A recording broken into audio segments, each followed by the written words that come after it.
yang sejatinya ayat yang mudah-mudahan jadi motivasi bagi kita kalau kita punya amanah, yaitu anak atau murid ataupun siapapun yang diasuh oleh kita, bahwa amanah kita itu tidak bisa dianggap remeh.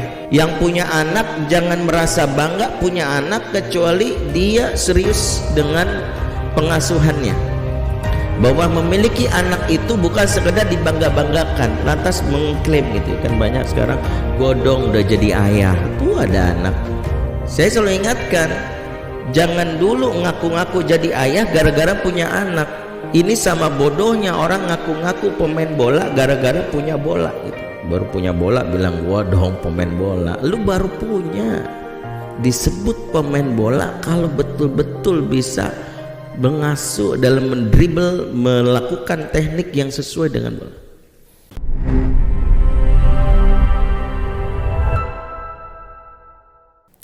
Ikhwatal iman, a'azakumullah jami'an, bapak-bapak, ibu-ibu, saudara-saudariku semua, ikhwan wa akhwat fillah, jamaah kajian musyawarah khusus seri keluarga. Semoga Allah memberkahi kita semua yang hadir dan semoga kita bisa masuk surga bersama-sama semuanya. Amin ya rabbal alamin. Salam cinta buat Ananda, anak-anak kita yang hadir. Mereka mendampingi duduk, tidur atau apapun aktivitas mereka bukanlah sesuatu yang sia-sia. Otak manusia itu terus merekam meskipun dalam kondisi tidur. Makanya anak-anak yang tidurnya di dalam majelis ilmu berada di masjid itu lebih baik daripada tidur lagi di diskotik, lagi di pasar atau di tempat-tempat yang lain. Kenapa? Karena otak mereka terus bekerja kecuali kalau mereka meninggal. Itulah mengapa manfaat dari mereka yang terbiasa duduk di majelis-majelis ilmu adalah suatu saat mereka sangat familiar dengan sesuatu yang mereka pernah dengar di masa kecilnya.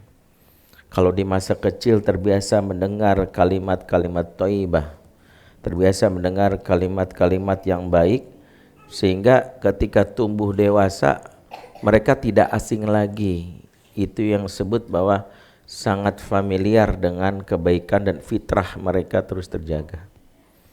Dan itu juga rahasia orang-orang terdahulu, para ulama terdahulu, bagaimana mereka tumbuh ya. Mereka cuma dilakukan upaya orang tuanya diseringkan saja berada di majelis ilmu. Imam Ahmad bin Hambal misalnya, ibundanya itu ketika suaminya wafat, dia tidak tahu cara untuk mendidik kecuali dari bangun tidur anaknya yang umur 2 tahun sudah dipakaikan imamah. Imamah itu yang dipakai di topi di biasa orang Arab, di bagian kepala, dipakaikan gamis, kemudian dibawa ke masjid waktu subuh. Kemudian sang ibu kalau lagi berhalangan atau haid dia nunggu aja mengamati di luar. Sang anak mondar-mandir enggak sholat, tapi sering melihat orang sholat, telinganya mendengar ada kalimat-kalimat yang baik, lama-lama jadi terbiasa. Bahkan disebutkan Imam Syafi'i, ya Imam Syafi'i itu bisa jadi ulama juga begitu. Disebutkan bahwa dalam manaqib Imam Syafi'i, ibunda Imam Syafi'i itu miskin karena janda dan tak ada kerjaan. Yang jadi masalah adalah untuk bisa membuat anak itu mau bisa hafal Quran harus belajar di guru ngaji. Dahulu profesi paling mahal itu guru Quran, paling mahal. Guru Quran itu mahal sekali sehingga hanya orang-orang kaya, orang-orang tertentu bisa bayar. Dan ibunda Imam Syafi'i nggak punya uang, maka Imam Syafi'i punya cara biar dia bisa tetap hafal Quran. Ngapain? Kalau ada halaqah Quran, dia mondar-mandir aja, mondar-mandir gitu ya. Sampai beberapa hari gurunya baru baru sadar. Sampai gurunya langsung mengatakan kepadanya, "Ta'al ya gulam, sini kamu duduk sebentar." Kaget Imam Syafi'i, ditegur karena biasanya dicuekin karena dianggap bukan murid yang lagi duduk di majelisnya dia. Sang guru memperhatikan, kata gurunya, Saya perhatikan kamu berapa hari ini, saya lihat selalu ada di majelis saya walaupun kamu tuh di luar mondar-mandir. Apa yang sebenarnya kau lakukan? Dia pun berjujur, ibu saya seorang yang miskin, seorang janda, nggak punya uang, tapi saya pengen bisa hafal Quran dan memahami Al-Quran. Maka saya mengakalinya dengan cara mondar-mandir di majelis Anda, dan setiap saya mendengar dari apa yang saya dengar dari lisan Anda, saya hafalkan itu dalam hati. Setelah di rumah saya ulang-ulang, saya catat di mana yang dia tahu. Maka gurunya langsung meminta supaya diulang. Coba apa yang telah kamu dengar. Apa yang terjadi? Imam Syafi'i di umur 7 tahun mengulang omongan gurunya, disebutkan dari awal sampai akhir satu huruf tak ada yang tertinggal. Begitulah cara kerja otak kalau memang serius. Makanya ya maklum dan berterima kasih anak-anak yang mau hadir. Makasih anak. Kita doakan anak-anak kita ini semoga mereka menjadi anak yang soleh dan solehah, menjadi pemimpin bagi orang-orang yang bertakwa. Rabbana hablana min azwajina wa dzurriyyatina qurrata a'yun waj'alna lil muttaqina imama. Rabbana hablana min ladunka dzurriatan thayyibatan wa minas sholihin innaka sami'ud du'a. Amin ya rabbal alamin. Teman-teman semua yang dimuliakan Allah, kita kembali melanjutkan tadabbur Quran ayat-ayat keluarga, di mana hari ini kita mentaburi satu ayat yang sering dijadikan pengingat buat para pengasuh, orang tua, termasuk para pendidik. Ayat ini ada dalam surat An-Nisa ayat 9, yang sejatinya ayat yang mudah-mudahan jadi motivasi bagi kita kalau kita punya amanah, yaitu anak atau murid ataupun siapapun yang diasuh oleh kita. Ya, kayak misalnya di sini Mas Dimas sama Mbak Dini mengasuh anak-anak yang ada di Rumah Quran Musyawarah. Mudah-mudahan ayat ini jadi motivasi. Termasuk juga buat yang punya anak atau yang mungkin guru yang hari ini mengajar, ayat ini mudah-mudahan jadi motivasi. Allah berfirman dalam surat An-Nisa 9, wal yakhshal ladzina law taraku min khalfihim dzurriyyatan di'afan khafu 'alaihim falyattaqullah wal yaqulu qawlan sadida. Hendaklah takut kepada Allah orang-orang yang sekiranya meninggalkan di belakang mereka zurriyatan di'afan, ya, generasi yang lemah. Karena itu bertakwalah kepada Allah dan hendaklah ucapkan qaulan sadida, perkataan yang sadid atau perkataan yang patut. Ayat ini adalah ayat yang sababun nuzulnya berkaitan dengan masalah anak yatim yang ditinggalkan harta kepadanya. Ini sababun nuzulnya. Tapi pesan ayat ini, ibrohnya bisa dipakai untuk secara umum, karena kaidah dalam ilmu Quran adalah ibroh itu berdasarkan keumuman lafaz, bukan kekhususan sebab. Maka dalam ayat ini Allah memulai dengan kalimat wal yakhsha, takutlah kamu. Di sini ada fi'il amr di sini, yaitu ada huruf lam yang nempel ke fi'il mudhari. Yang belajar bahasa Arab tahu, yaitu ada yakhsha dari kata khosya yang maknanya adalah rasa takut. Rasa takut itu ada dua biasanya dalam Quran. Ada disebut khosyah atau khosyah tadi, atau yang kedua khauf. Dari kata khaufa ya khauf. Ada khauf, ada khosyah. Apa bedanya? Kenapa ayat ini tidak pakai kata khauf? Ya, kenapa pakai kata khosyah, yaitu yakhsha? Kalau khauf itu rasa takut, ya kata Raghib Al-Asfani, yang kita belum punya ilmu dan mengenal yang kita takuti secara mendalam, masih samar-samar. Biasanya itu prasangka kita aja. Misalnya ketika kita masuk ke hutan, Kita cuma tahu ini hutan, cuma nggak tahu dalamnya. Biasanya muncul khauf, di situ takut nanti jangan-jangan ada ular. Sehingga khauf itu biasanya sesuatu yang kita berdasarkan apa kata orang tapi nggak mengenal lebih detail apa yang sebenarnya terjadi, itu khauf. Sementara khosyah itu rasa takut yang diperoleh dengan ilmu. Dan kita tahu betul jenisnya, ancamannya. Makanya orang-orang yang berilmu punya sifat khosyah. Surat Fatir 38, innama yakhsyallaha min ibadihil ulama. Sesungguhnya yang paling khosyah kepada Allah itu di antara hamba-hambaku adalah ulama. Maka ulama itu jamak dari kata al-alim, itu pasti punya khosyah. Semakin berilmu, makin kenal Allah, makin takut dia. Takutnya itu adalah berbarengan dengan cinta, sungkan, segan gitu. Kayak kita kenal kiai kita gitu ya. Takut kalau dia nanti marah, takut kalau dia nanti mengabaikan kita, karena kita kenal betul karakternya, kita kenal betul bagaimana sosoknya. Jadi khosyah itu adalah bentuk ketakutan yang diperoleh dengan ilmu, dan kita tahu betul bahwa ada efek yang terjadi dari ketika kita dalam hal ini mengabaikan apa yang diperintahkannya. Allah memulai ayat dengan khosyah, khususnya buat para orang tua dan para pendidik, dengan kalimat takut, alias kita diingatkan ada suatu bentuk pertanggungjawaban di mana jelas Allah akan hisab.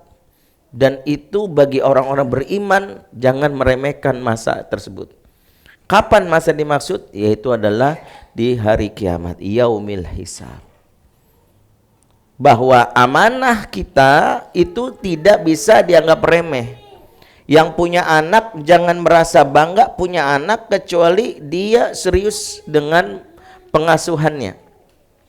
Bahwa memiliki anak itu bukan sekedar dibangga-banggakan lantas mengklaim gitu kan. Banyak sekarang, gua dong udah jadi ayah tuh ada anak. Saya selalu ingatkan, jangan dulu ngaku-ngaku jadi ayah gara-gara punya anak. Ini sama bodohnya orang ngaku-ngaku pemain bola gara-gara punya bola gitu. Baru punya bola bilang gua dong pemain bola, lu baru punya. Disebut pemain bola kalau betul-betul bisa mengasuh dalam mendribble, melakukan teknik yang sesuai dengan bola. Begitu juga jangan ngaku punya anak dalam pengertian jadi ayah dan ibu gara-gara punya anak.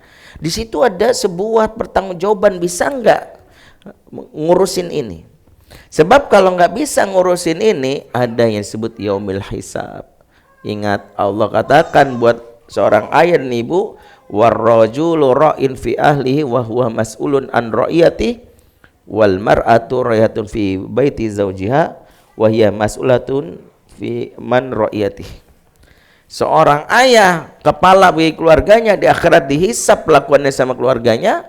Demikian juga seorang ibu, seorang wanita kepala di rumah suaminya, di rumah sang ayah, dia dihisap perlakuannya terhadap anak-anaknya. Maka dalam hal ini diingatkan kita, bangun rasa takut kalau nggak bisa menjawab, kalau nggak bisa ngurus, kalau nggak bisa menjalankan amanah. Karena pentingnya ingatkan oleh Allah, tertuduh pertama kalau anak bermasalah itu bukan pihak luar. Jika anak bermasalah itu tertuduh pertamanya itu bukan gadget. Hari ini kan gadget dimusuhin gara-gara gadget nih Ustaz. Tertuduh pertama kalau anak bermasalah bukan temannya, emang temannya ngaco semua nih. Tertuduh pertama kalau anak bermasalah bukan preman di sekitar rumah. Tertuduh pertama kalau anak bermasalah adalah orang tuanya. Dalilnya hadis Nabi sallallahu alaihi wasallam, riwayat Imam Muslim, ma min mauludin illa yuladu alal fitrah. Tidaklah bayi yang lahir kecuali lahir dalam keadaan fitrah. Bayi itu dari lahir diinstal oleh Allah nilai fitrah, oleh nilai kebaikan. Jadi setiap bayi aslinya baik. Setiap bayi aslinya baik. Jadi nggak ada istilahnya nakal turunan, ya. Apalagi nakal tanjakan, gak ada. Nakal turunan nggak ada. Jadi nggak ada bayi yang baru lahir langsung niat jadi bandar narkoba, tuh nggak ada. Walaupun bapaknya bandar narkoba. Nggak ada bayi yang baru lahir langsung niat cari gambar porno, tuh nggak ada. Walaupun bapaknya kolektor, ya nggak ada. Terus kenapa dia bisa jadi rusak? Fa'abawahu, orang tuanya. Jadi fa'abawahu menunjukkan tertuduh pertama orang tuanya. Jadi orang tua abawahu. Menariknya redaksi Quran terhadap orang tua, maksud abawahu itu kan orang tua. Dalam bahasa Arab sebut isim musanna, ini kalimat ganda. Abawani bahasa aslinya nunnya hilang, dapat dada damarhu jadi abawahu. Bahasa Arab itu kalau untuk orang tua biasanya walidani atau abawani. Tapi kenapa untuk masalah anak itu Rasul pakai kalimat pakai abawani, abawahu, bukan walidahu. Jawabannya abawani menempelkan kata abun yang maknanya bapak. Betul orang tua, tapi yang disorot bapaknya. Makanya ini dalil kenapa bapak itu jangan cuek dalam pengasuhan. Rusaknya berkali-kali saya sampaikan negeri ini karena bapak yang nggak terlibat dalam pengasuhan. Jadi bapak tuh kalau nggak terlibat pengasuhan tuh rusak. Yang cowok jadi maaf ya, jadi LGBT. Yang cewek yang kita tahu jadi cabe-cabean. Dan ini masalah. Jadi kenapa redaksi Quran gitu. Dan Quran memakai kalimat hendaklah takut. Alias ada pertanggungjawabannya. Kalau udah di akhirat dihisab, jangan sampai digugat oleh anak. Kalau udah digugat sama anak, sengsara kita. Ya, karena kan di mana itu disebutkan dalam Al-Qur'an tuh, saya lupa tuh. Di hari itu al-akhilla, orang-orang yang saling mencintai ya saling bermusuhan. Dulu antara ayah dan anak di akhirat tuh saling menggugat. Teman kerja tuh saling menggugat. Kita kalau pernah difitnah di akhirat itu kita jadikan bahan untuk ngambil pahalanya orang yang dulu pernah fitnah saya. Itu kan manusia itu kalau di akhirat kan egois ya. Manusia itu kalau di akhirat egois, dan itu naluriah. Dalam surat apa? Abasa ya, yauma yafirrul mar'u min akhihi wa ummihi wa abihi wa sahibatihi wa bani. Hari kiamat itu hari di mana manusia lari daripada saudaranya. Dipanggil, bro ngopi dulu, enggak, lagi kiamat ngopi. Pokoknya udah mikirin sendirian. Lari daripada ibu dan bapaknya, ayo nak, mama butuh bantuan kamu, egois, enggak, bodoh amat. Mikirin gimana caranya nyelamatin diri. Lari daripada istri dan anak, papa kangen, enggak ada kangen-kangenan. Hari kiamat egois. Makanya di hari itu jelaskan kita itu mikirin nyelamatin diri. Makanya kalau ada kira-kira sedikit pahala kita di orang lain gara-gara kita pernah digibah fitnah, itu investasi. Makanya orang-orang yang sadar akan bagaimana hari kiamat itu hari keadilan, kalau di dunia dia dizolimi dan dia nggak bisa ngebales, anggap tabungan. Nanti dikembalikan sama Allah. Anggap tabungan. Duh susah mau bikin klarifikasi, nggak bisa, dizolimin terus. Bismillah ya Allah, udah anggap tabungan. Nanti hari kiamat kita ngadu, ya Allah engkau maha rahman, maha rahim, maha adil, engkau tahu selagi di dunia si fulan ngomongin saya begini-begini, itu fitnah semuanya ya Allah.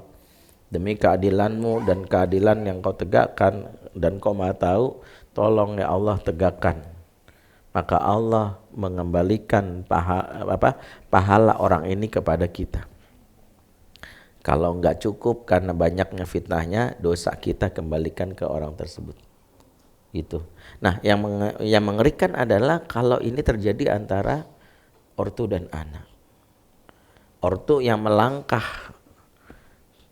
yang dalam hal ini ke surga, merasa pede banget dengan apa yang sudah dilakukannya, tiba-tiba digugat sama anaknya, duhai Rahman, duhai Rahim, kau mau tahu bapakku itu juga orang rajin sholat, puasa, macam-macam.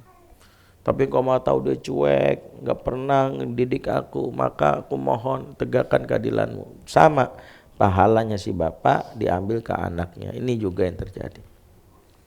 Yang pertama, pahamilah menjadi orang tua, menikah ada pertanggungjawaban, karena itu takutlah kita. Dan takut ini bahan bakar. Buat para guru yang diamanahi murid, takutlah. Karena kita akan bertanggung jawab akan apa amanah pengajaran ini. Seorang pengasuh pesantren diamanahi santri, takutlah. Karena ketika kita lalai dalam urusan ini, kita akan diminta oleh Allah pertanggungjawaban. Dan pertanggungjawaban itu di sisi Allah, kalau nggak mampu, tempat yang paling buruk lah yang didapatkan oleh kita, itu neraka, waliyahzubillah. Karena itu hati-hati banget. Nah, rasa takut ini sengaja Allah mulai. Artinya Allah nggak main-main dengan ancamannya. Makanya muncul khosyah. Allah nggak mungkin bercanda. Allah pasti dalam hal ini sungguh dalam mengancam hambanya. Nah, rasa takut ini kenapa dimunculkan? Karena rasa takut itu jadi bahan bakar energi. Yang kalau kita kelola dengan baik, dia akan bisa menjadi motivasi yang kuat. Bahan bakar dalam melakukan pengasuhan itu adalah rasa takut. Biasanya orang mau belajar, mau berubah justru ketika rasa takut. Ya, tadi saya dikirimin postingan dari salah satu teman itu, Seikoji itu lagi senang lari itu. Ya. Itu saya dengar dia bilang, saya tuh takut kalau misalnya dalam keadaan anak masih bocah gitu ya, tapi badan sakit-sakitan, kena jantung sebagai itu. Jadi rasa takut itu membuat seorang tuh mau berubah. Jadi harusnya kita memang jangan menganggap remeh rasa takut. Orang bisa lari cepat justru begitu dikejar-kejar anjing. Karena takut kan, kalau dia berdamai sama anjingnya nyantai aja, karena lari pagi anjingnya nyantai. Karena nyantai, tapi kalau dikejar-kejar mau digigit kan larinya kenceng. Kalau anjingnya anjing yang jinak yang nggak gigit malah dianggap lari pagi kan, nyantai jogging, ya nggak cepet-cepet. Tapi kalau dikejar karena mungkin dia anjing rabies pula gitu, pasti cepet. Dikejar warga karena nyopet pasti cepet. Maka rasa takut itu menjadi bahan bakar kita. Makanya kalau kita pandang anak kita dan kita dalam hal ini khawatir akan masa depannya yang mungkin, waduh di sekitarnya banyak sekali nih, kalau kita mandang anak perempuan, ya Allah jangan sampai anak perempuan gua gini kan gitu ya. Karena kemarin itu tanggal 4 Agustus 2023 itu kan ada data yang di launching oleh BKKBN, data nasional yang sebenarnya bagi para pendidik ini data yang menggemparkan gitu. Data yang menggemparkan, cuman data ini kalah dengan data elektabilitas capres ya. Jadi kalah gitu. Apa datanya? Datanya menyebutkan 60% anak perempuan di Indonesia umur 16 sampai 19 tahun sudah tidak perawan. 60%. Saya tuh udah baca data ini, ya Allah. Kebayang kalau benar data ini, saya nggak memperdebatkan dari mana nih sampelnya, gimana metode pengambilan datanya. Tapi kalaupun anggaplah dia ini kan lembaga besar bertanggung jawab lah ya. Kalau 16 sampai 19 itu kira-kira itu anak SMA ya. Kelas 3 lah rata-rata ya, kelas 3 SMA. Jadi kalau kita berada di sebuah SMA kelas 3, di kelas itu ada 40 siswi. Maka data ini mengkonfirmasi berarti 60%-nya 24 dari 40 itu udah nggak perawan. Yang mengerikan kalau itu anak kita. Makanya kok bisa? Nah makanya data ini mudah-mudahan menjadi motivasi. Jangan sampai ya Allah gitu. Jadi mengapa rasa takut itu menjadi salah satu motivasi yang membuat kita ayo para ayah gitu, jangan sampai ngakunya sibuk, ngakunya kerja, tapi lupa tanggung jawabnya dalam urusan yang berkaitan pendidikan. Wahai bunda juga harus ingat bahwa di tengah mungkin keinginan untuk misalnya menjalankan peran domestik juga peran di luar sebagai public figure, ingat ada tanggung jawabmu juga. Anak-anakmu juga diingatkan, yang laki-lakinya jangan sampai masuk kaum yang dilaknat LGBT, ingat itu. Jadi itu yang membuat kita harus mendasarkan diri, rasa takut itu. Di rasa takut itu modal, ya. Rasa khosyah itu modal yang diajarkan dalam ayat ini. Takut terhadap apa? Takut wal yaksal ladzina law taraku min khalfihim dzurriyyatan ni'afan. Jika di belakang kalian meninggalkan generasi yang lemah. Makna belakang itu adalah generasi setelah kita, yang artinya bisa itu adalah adik kita, bisa itu adalah anak kita, bisa itu adalah murid-murid kita, yang mereka termasuk generasi disebut zurriyatan di'afan. Siapa itu zurriyatan di'afan? Generasi zurriyatan di'afan disebut generasi yang lemah. Dan lemah dalam ayat ini dimaknai lemah secara non fisik. Kalau lemah fisik dalam Quran ditandai dengan bukan di'afan yang dari kata dha'fun, tapi lemah dalam Quran berkaitan dengan lemah fisik biasanya dikata wahnun, ya, wahnan ala wahni, itu lemah fisik. Ayat ini pakai kata dha'fun, dzurriyatan di'afan. Apa ciri generasi lemah? Dan inilah kurikulum pendidikan, kurikulum pengasuhan yang esensi. Artinya di luar bahwa kita pengen anak kita hafal Quran, di luar anak kita pengen anak yang cerdas, justru kurikulum yang diajarkan Allah cukup anak kita jangan jadi anak lemah. Apa disebut anak yang lemah? Ciri pertama adalah ad-dha'fu 'alal masyaqqah, lemah menghadapi ujian kesulitan. Anak kita akan diuji dengan kesulitan-kesulitan hidup, maka di antara ciri generasi yang lemah adalah yang terbiasa fly, not fight. Ya, fly, kalau ada masalah kabur. Kalau ada masalah cenderung left. Dan ini yang hari ini disorot yang disebut generasi strawberry, ya. Kan strawberry tahun 2018 populerkan oleh salah satu profesor di Taiwan, itu mencirikan generasi yang kelihatan ya ganteng, keren, ya kan, kayak stroberi, mengkilau, kilaunya jelas, random, merah, bergairah, tapi kalau dipencet lembek, disenggol dikit jatuh. Generasi yang disebut generasi stroberi itu adalah generasi yang mudah sekali kalau apa-apa terlalu jatuh. Yang sekarang hari ini banyak tuh istilahnya, hidup gue toksik banget sih gitu, kayak gue butuh healing nih, apa-apa healing, kayaknya gue nggak siap nih. Dan itu yang terjadi dengan generasi strawberry, self harm, bahkan yang lagi ngetren tuh self harm digital, ya. Jadi mereka bikin fake account yang salah satunya adalah fungsinya mengkompor-ngompori orang lain untuk menghujat akun aslinya sendiri gitu. Itu namanya self harm digital. Saya kemarin habis nanganin anak yang kayak gitu. Jadi dia bikin fake account, dia komen di akun aslinya dia dan komen yang ngompor-ngomporin, dasar lu BEGO bla bla bla gitu. Yang lain tuh nyerang dia semua. Nggak tahu itu kenapa ya. Hari ini anak-anak yang seperti ini bunuh dirinya dengan cara yang seperti itu. Jadi anak-anak yang lemah dalam kondisi lemah menghadapi ujian kesulitan biasanya tadi fly. Kalau ada masalah kabur. Dan itu yang hari ini kita sebutkan data-datanya itu banyak, ya.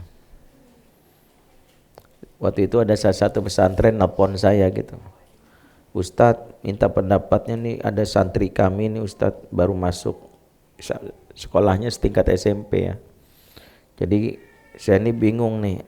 Jadi saya diamanai santri yang udah pindah sekolah 15 kali gitu. Jadi, saya bilang tuh kalau tambah sekali lagi dapat piring cantik, saya bilang. Dia 15 kali pindah sekolah.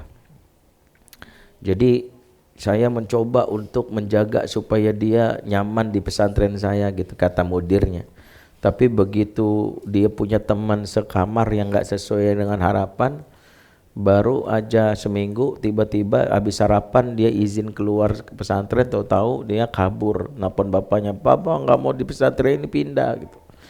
Jadi mental ini yang disebut mental flight, dan disinyalir mental flight ini memang bentukan dari yang pernah kita bahas itu, dari handphone yang biasa mereka dapatkan ya.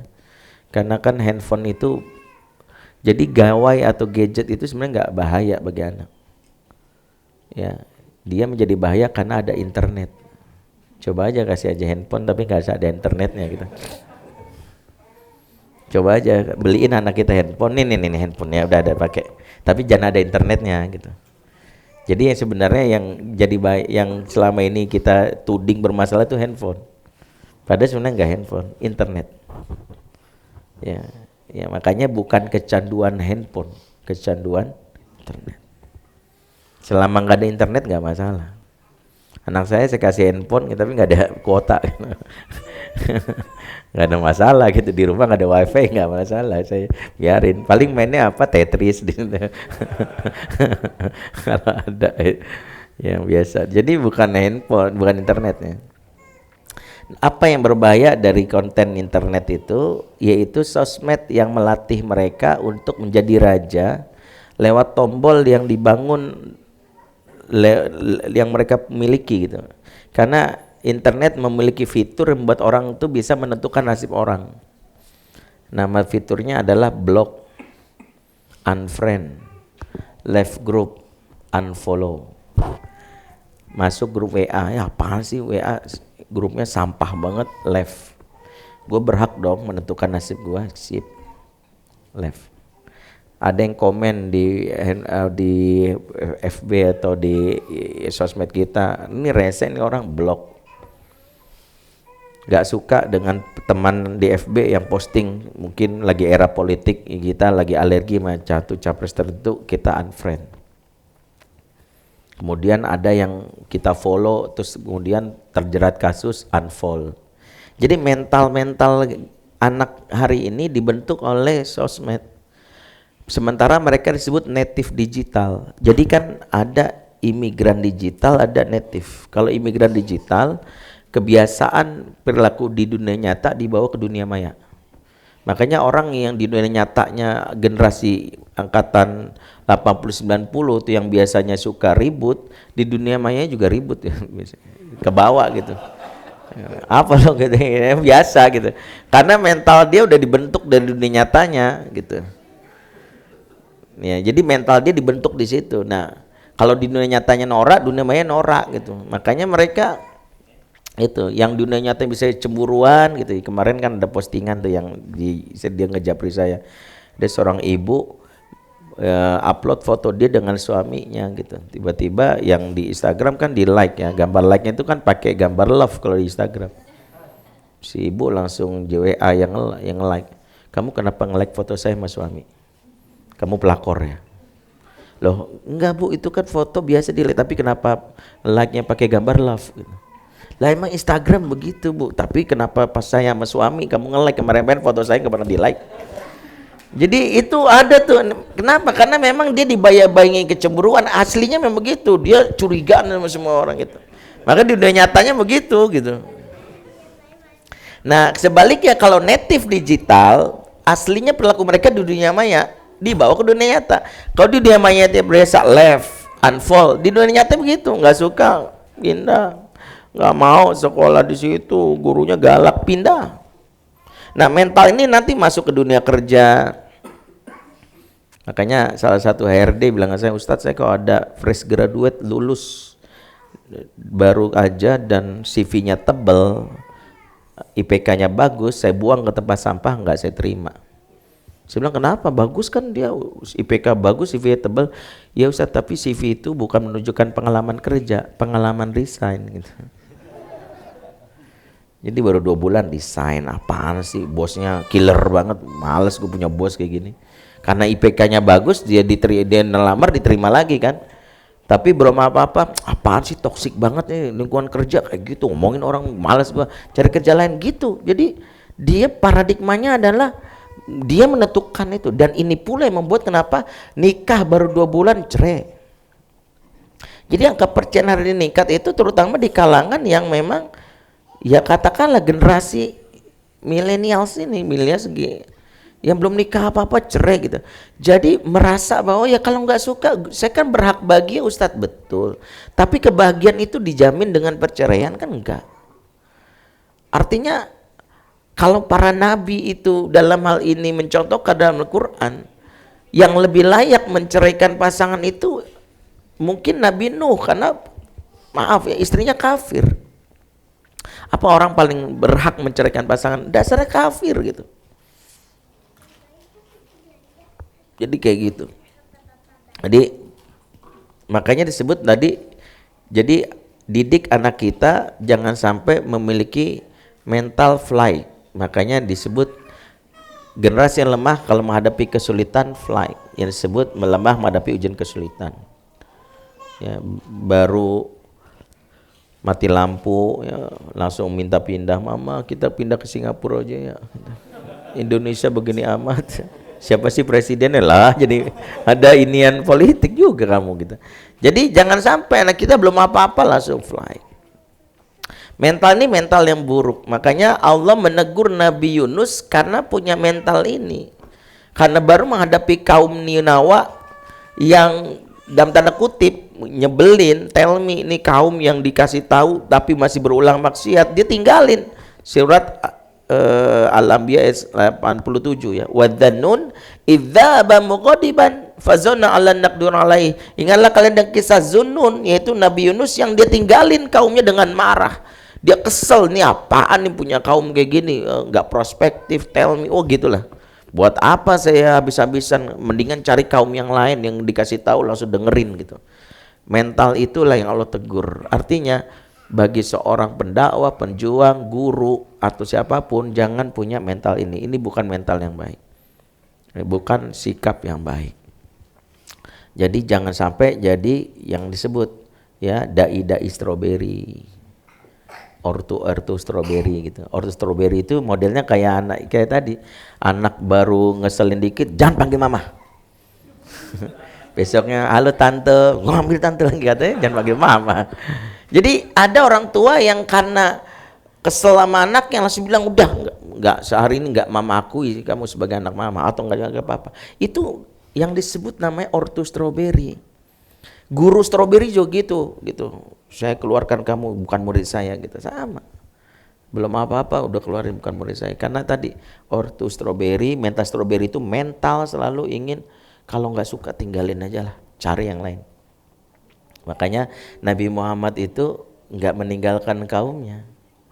Ya, walaupun yang ada dia menyelamatkan dirinya. Jadi hijrahnya Nabi, kalau lah mau Nabi itu mau bertinggal, tapi pun Nabi kembali lagi kan. Ya bukan ninggalin, ini nggak perspektif gitu. Mentalnya Nabi Muhammad tidak. Yang kedua disebut generasi yang lemah, disebut ad-dha'fu ala syahawat, lemah menghadapi ujian syahwat.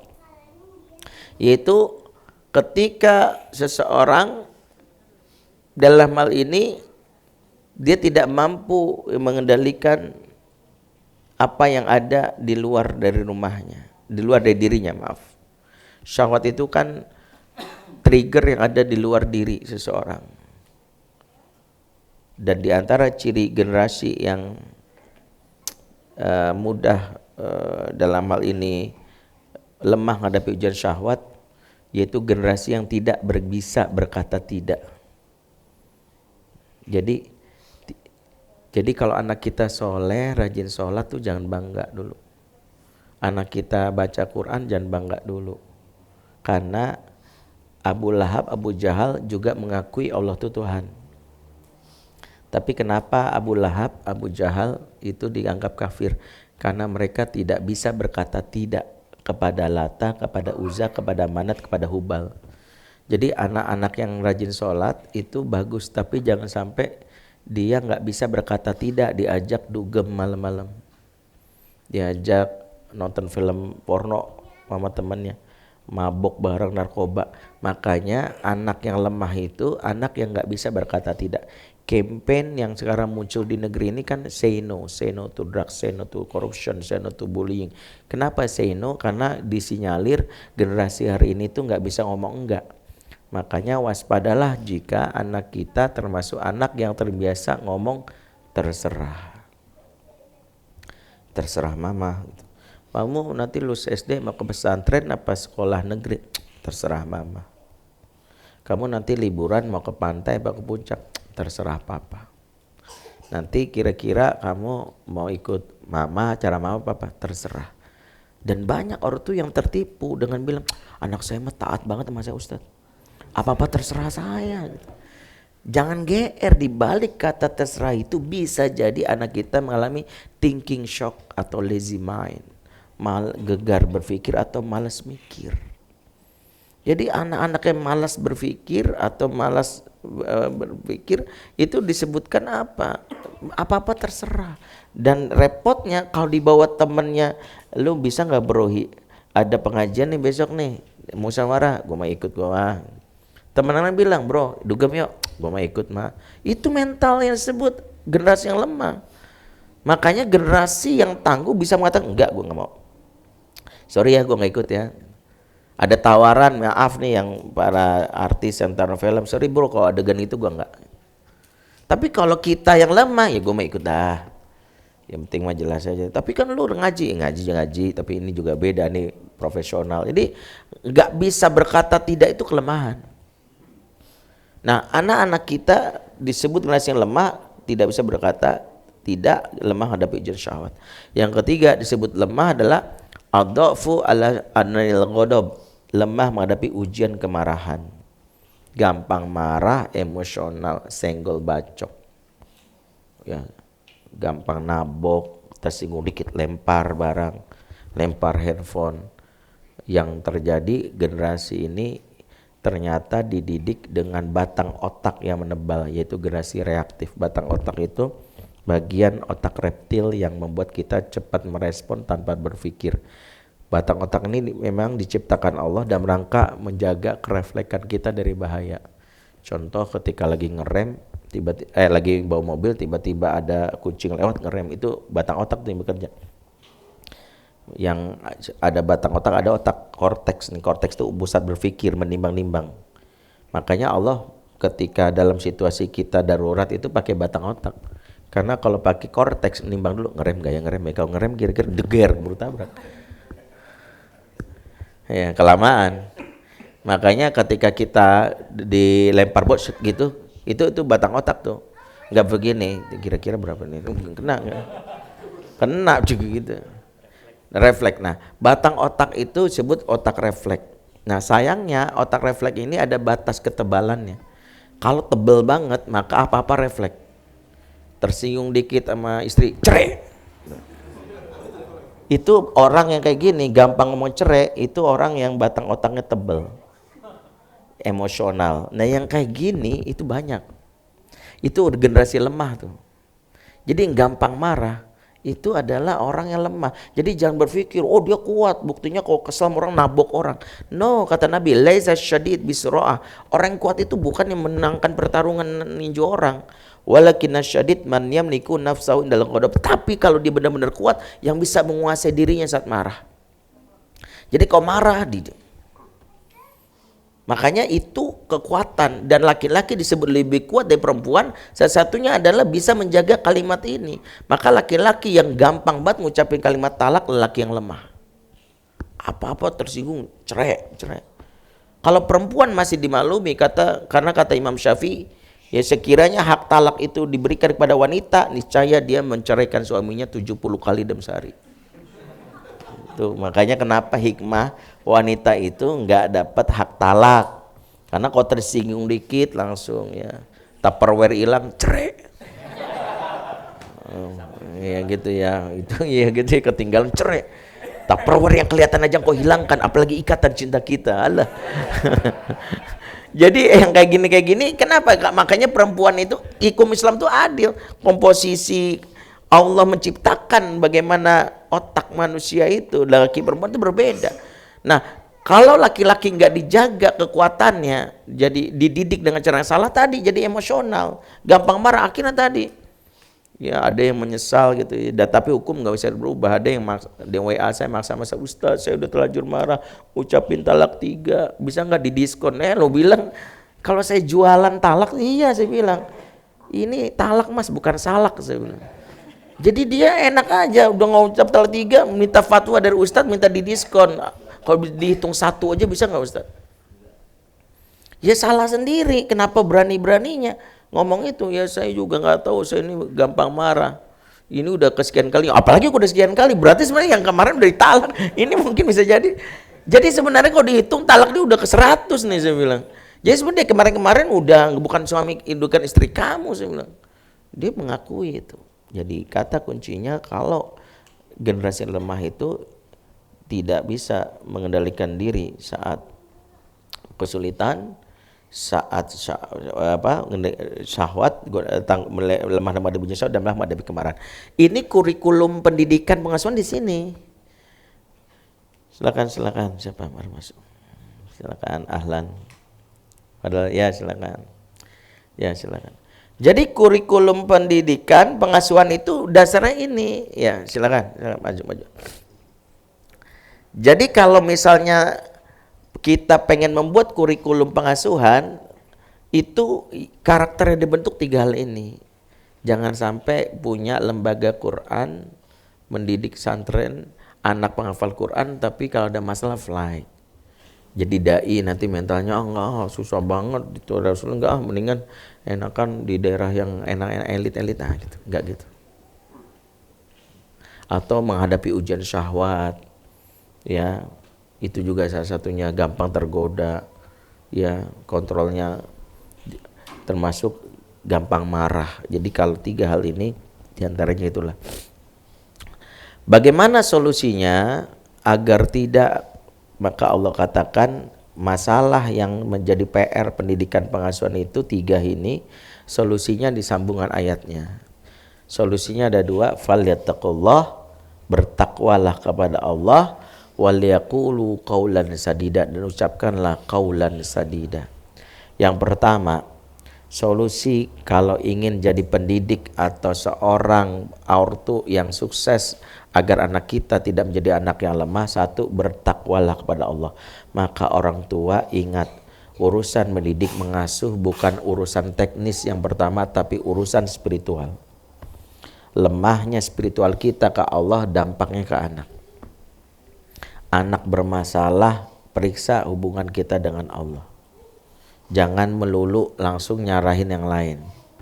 Maksiat ortu berdampak kepada anak-anak. Pernah kita bahas kan, kata Fudayl bin Iyad, la asyallah fa'araftu dzalika bi khuluqi himari wa bi khuluqi ahli wa bi khuluqi khodimi wa bi fari fi baiti.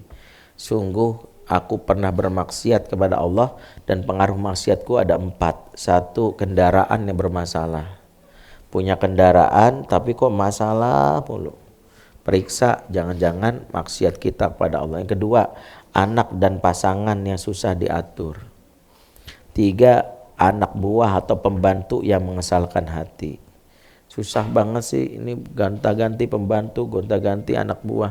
Yang keempat, tikus yang masuk ke dalam rumah. Ya, jadi tikus aja menurut para ulama itu indikasi maksiat pemilik rumah. Sebab tikus itu hewan fasik.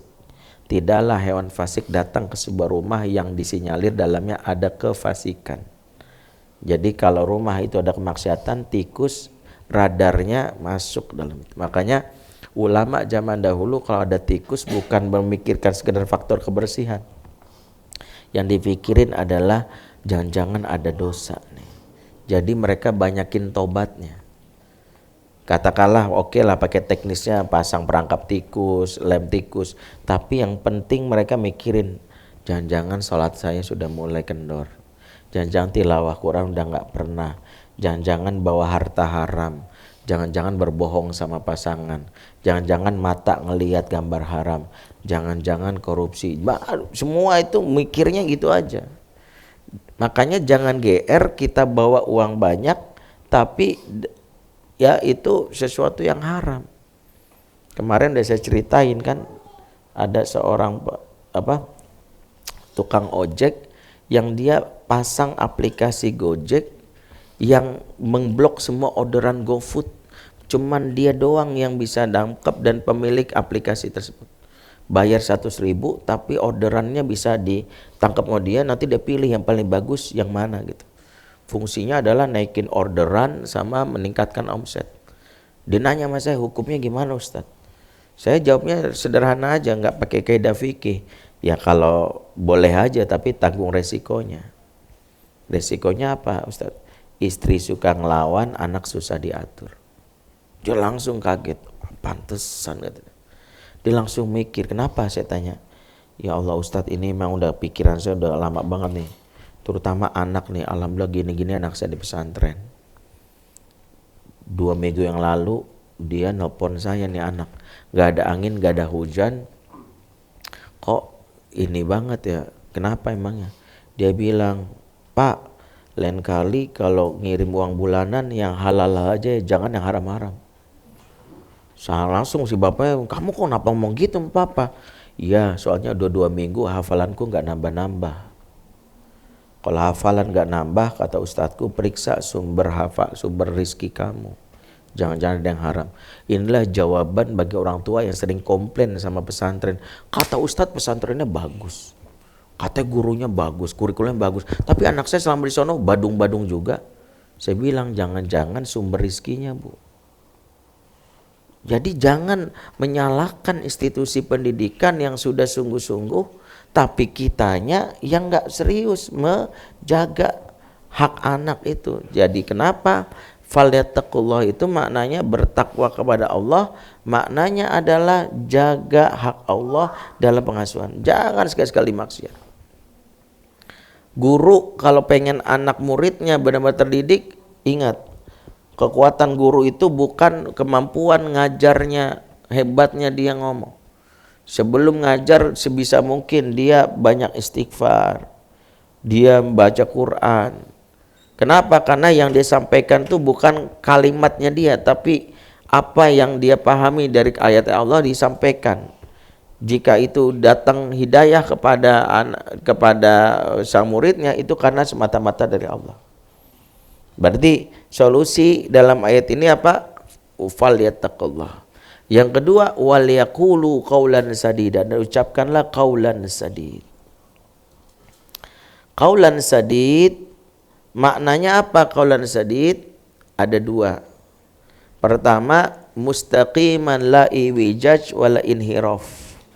Perkataan yang jujur yang tidak berbelok alias tidak menyimpang. Orang tua penting untuk menjaga lisannya jangan berbohong. Qaulan sadida maknanya jujur, jangan bohong. Dusta itu mungkin membuat anak berubah karena mungkin kita bisa membohongi dia, tapi enggak patut dalam konsep ilmu pengasuhan. Jadi ingat ini, jangan berpikir pakai prinsip ya yang penting kan efektif Ustadz, bukan. Sehingga saya dari dulu bilang komunikasi yang benar dalam Islam itu bukan komunikasi efektif, tapi komunikasi patut. Kalau efektif orientasinya hasil. Gimana caranya biar anak mau makan? Bilang aja nanti nasinya nangis loh. Ayo makan. Kalau kan nasinya nangis sih. Kalau nggak makan juga nanti dangkep Densus 88 loh. Tangkap. Efektif nggak? Efektif. Anak jadi mau makan. Tapi dari ilmu pengasuhan ini nggak benar. Quran melarang. Jangan mendusta demi membuat anak mau mengikuti keinginan kita. Kenapa? Karena kalau dia sudah remaja, dia akan mengalami distrust, tidak sikoh, tidak percaya sama orang tuanya. Bapak gue tukang bohong. Katanya di Ponono ada wewe gombel, kagak ada. Waktu kecilnya digituin. Jadi hati-hati dengan kalimat yang kesannya adalah untuk membuat anak jadi lebih baik, tapi sebenarnya itu dusta. Nggak diajarkan dalam Islam, itu sesuatu yang terlarang, haram. Makanya kenapa teman-teman jaga betul kalau komunikasi ke anak, hindari komunikasi yang dusta. Maka qaulan sadid maknanya adalah jujur. Jujur alias jangan boleh berdusta. Ya, perkataan yang jujur. Yang kedua, makna qaulan sadid maknanya adalah kata Imam Al-Baghawi adalah sawaban. Apa itu sawaban? Artinya tepat. Dalam komunikasi kepada anak, kepada siswa, berkomunikasi dengan tepat. Ya, karena sadid itu maknanya tepat ya. Ya. Kita kalau dalam kan diajarkan Nabi hadis riwayat Muslim, kalau kita dipaksa segera ngambil keputusan sementara kita belum sempat sholat, istikharah atau apapun, maka ada doanya. Doanya singkat. Pernah dengar hadisnya? Kata Nabi, doa yang membuat kita dilindungi dari keputusan yang salah padahal kita belum sempat minta petunjuk lewat istikharah, doanya apa? Allahumma hdini wasaddidni. Ya Allah, berikanlah petunjuk kepadaku dan tepatkanlah keputusanku. Jadi kita nih harus segera nih ngambil keputusan nih. Gimana ya? Allahumma hdini wasaddidni, bismillah dah. Jadi yang kita itu kan ada tepat. Sadid itu tepat. Tepat yang pertama, tepat secara usia.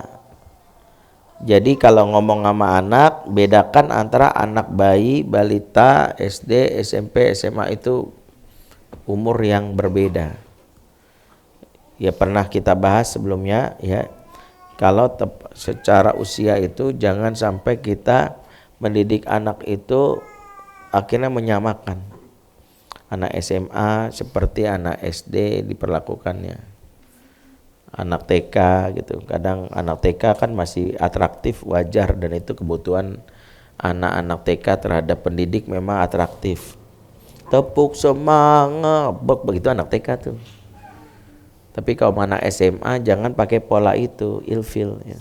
Ayo semuanya tangan ke atas, nggak boleh gitu. Tepat secara usia itu penting kita kuasai. Yang kedua, tepat secara jenis kelamin. Walaysa dzakaru kal-untha, laki-laki enggak sama dengan perempuan. Bedakan antara laki-laki dan perempuan. Jadi itu diantara yang diajarkan. Jadi laki-laki dan perempuan berbeda sifatnya, karakternya, perilakunya gitu. Pembahasan detailnya nanti kalau nggak salah pas daurah ya, itu akan ada pembahasan khusus para istri dan khusus para suami ya. Nanti para istri insya Allah yang ngisi istri saya langsung nanti, Umi Faris ya, nanti dibantu dengan temannya namanya Ibu Leni, psikolog. Nanti untuk yang para laki-laki yang ikut daurah, saya langsung nanti ngisi tentang bagaimana memahami psikologi istri juga ya. Nanti kita bahas itu, bahwa laki-laki dan perempuan berbeda, anak laki-laki dan anak perempuan juga berbeda. Yang ketiga, tepat secara karakter atau tabiat ya, yang karakternya keras, yang karakternya humoris itu berbeda. Yang keempat, tepat secara situasi dan kondisi. Artinya pahami situasi yang membuat kita kalau ngomong tuh harus sesuai. Sesuatu yang baik kalau nggak tepat jadi masalah. Istighfar itu baik, baik. Tapi begitu suami pulang, assalamualaikum sayang, astagfirullahaladzim. Itu bahaya tuh, jadi prasangka. Ngucap hamdalah bagus nggak? Bagus. Begitu teman itu, suami gue nikah lagi, alhamdulillah, itu digaplok. Sesuatu yang baik kalau tidak tepat jadi masalah. Makanya kadang orang tua maksudnya baik ya, bercanda tapi waktunya nggak tepat kepada anak, itu jadi masalah. Guru juga tahu ada anak-anak yang dia misalnya punya isu tertentu terus kita godain jadi masalah. Pahami berdasarkan itu. Taib, itu mungkin kurang lebih uraian ini, mungkin sebagian ada yang pernah saya bahas di pertemuan sebelumnya, tapi tadabbur ayat ini masih banyak, tapi saya sengaja sampaikan ini karena pas dengan hari ini banyak sekali isu-isu tentang pengasuhan, khususnya kurikulum pengasuhan yang terkait yang harus kita kuasai, mendidik anak yang tangguh melewati ujian kesulitan, ujian syahwat dan ujian kemarahan. Aku lu qala fastaghfirullakum. Wassalamualaikum warahmatullahi wabarakatuh.